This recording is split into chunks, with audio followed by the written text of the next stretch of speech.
Your teen just turned in an essay. Flawless writing, 0 spelling mistakes, structured perfectly. You asked, "Did you use AI for this?" And they shrugged. As a parent, you wonder, is it helping them learn or just making school too easy?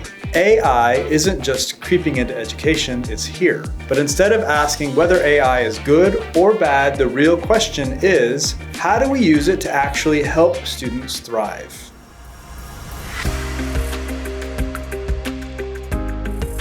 The truth is, AI isn't a shortcut for homework. It's a tool that can unlock real learning. AI-powered platforms adjust in real time, helping struggling students get extra support while letting advanced learners move ahead. AI tutors are now available 24/7, explaining concepts in different ways to help students understand tough subjects. Teachers can use AI to analyze student performance and tailor lessons to meet individual needs. Imagine your child finally grasping a math concept that stumped them for months because an AI tutor broke it down in a way that clicked.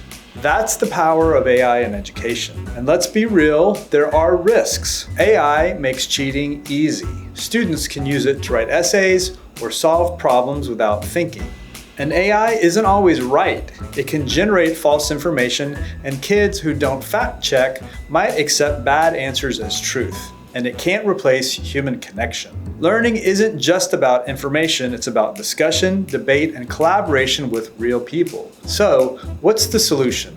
Instead of banning AI or fearing it, schools and parents need to teach students how to use it responsibly. Encourage critical thinking. Instead of just using AI for answers, students should use it to generate ideas, fact check, and improve their work. Teaching AI literacy is also important. Kids need to learn how AI works, when to trust it, and when to think for themselves. If your child struggles in a subject, AI can supplement learning, not replace it. AI isn't the future of education, it's here already. And like any tool, its impact depends on how we use it. So, how do you feel about AI in your child's classroom? A game changer or a problem? Drop your thoughts in the comments. And if you want more insights on education in the digital age, be sure to like and subscribe.